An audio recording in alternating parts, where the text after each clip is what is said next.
And I'm going to be leading you through Read Aloud for this Monday, June 1st.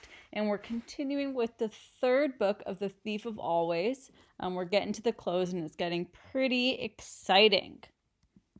So our teaching point for the day is that readers of fantasy think about the implications of the setting, concepts of power, internal and external problems the characters face, and life lessons or themes the readers or characters can learn. And we've been thinking about all these things as we've been reading the Thief of Always series. So we've been doing some great work around that. So I want to recap where we've been and where we are with the Thief of Always.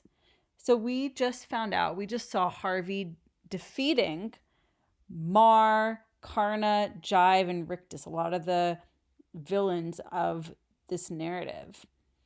Harvey finally meets Mr. Hood, who appears to be the house itself.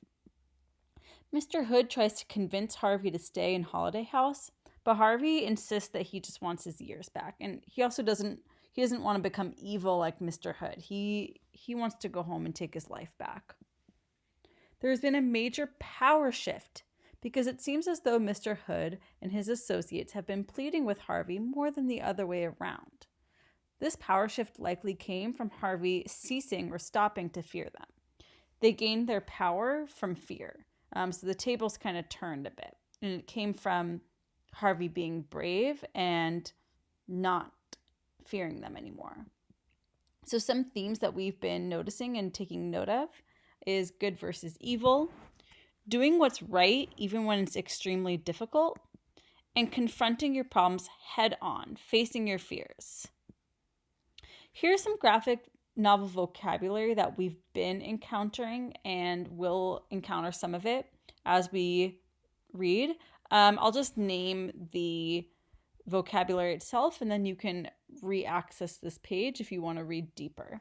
So we have panel, caption, speech and thought bubble, a splash page, an insert panel, onomatopoeia, sound effects, lettering, layout, and cartooning techniques. And these are all things that you're going to get to use when you start to think more deeply and write your own graphic novels. So this is where we left off in last week's Read Aloud.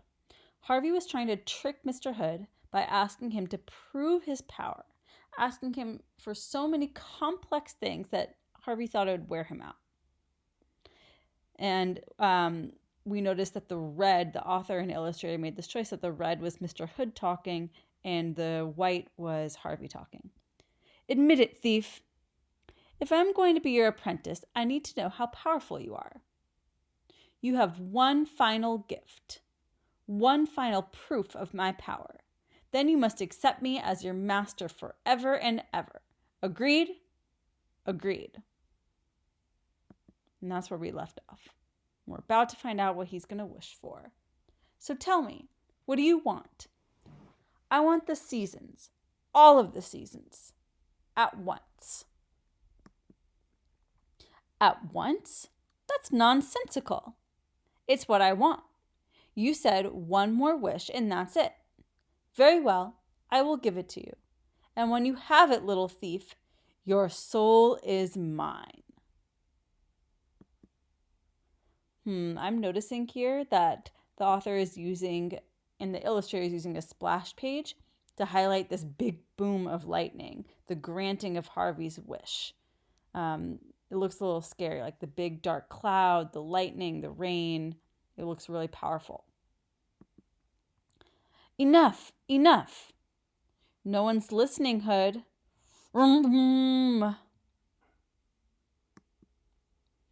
Crash.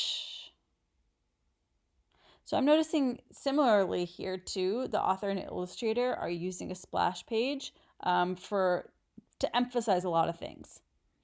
So the author and illustrator are using a splash page, an insert panel, and a sound effect to convey a change in the story and a mood. We see Harvey's wish having a major effect on the house. The sound effect is highlighting and making us imagine the experience of the holiday house being destroyed. So it's crumbling and falling down because of the lightning, because of Harvey's wish. The insert panel is showing Harvey's satisfaction at this. I wonder if this had been his plan when he first started making his wishes. Wonder if he knew it would come to this and that it would destroy the holiday house. Oh, child, the children's souls. Beautiful. Oh, no. Look at us. It feels so wonderful. I'm noticing a change with Mrs. Griffin. Well, first of all, Harvey's saying, oh no. So I'm wondering if he's starting to notice something that's about to happen. But with Mrs. Griffin, she's feeling good. She's feeling happy, and she's with her cat. So let's see what this is all about. I've lingered here far too long, sweet boy. It's time to go. But you're disappearing. You are the brightest soul I have ever met, Harvey Swick. Keep shining, won't you? Wow, this page is really powerful in my opinion. So the illustrator is showing the parts of Mrs. Griffin flying away. And the two panels show Mrs. Griffin holding Harvey's face and also him looking up at her in the second panel with sad but kind of like understanding eyes. I think these highlight that Harvey is emotional about Mrs. Griffin disappearing and is also showing that they have a really caring relationship. Goodbye, child. Wherever I go, I will speak of you with love.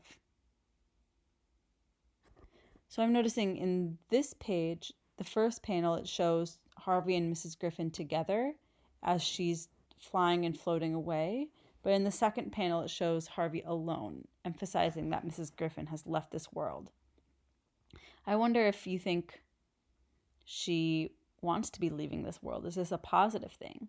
And sometimes what is a positive thing for one character might be more of a complex thing for the other character. Harvey Swick. Lulu? Who else? You're free. I can't believe you're free. So I'm noticing the illustrator here using a 3-panel layout to show some steps or some things that happened in order. So first, Harvey's hearing a voice calling his name. Then he's finding out it's Lulu. And then once they recognize that it really is each other, they embrace.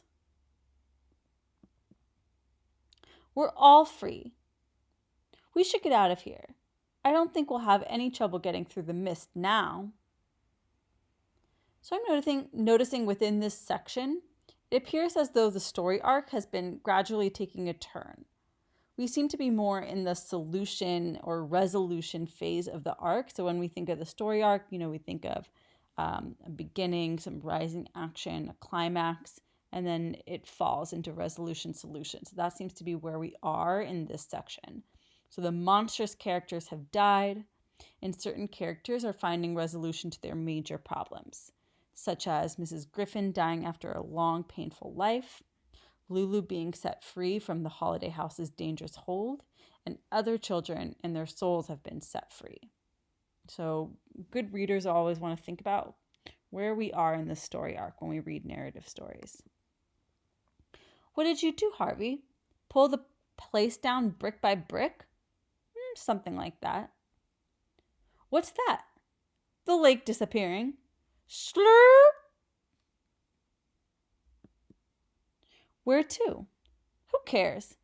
Maybe it's all being sucked to hell. What happened to Hood, by the way? He's gone.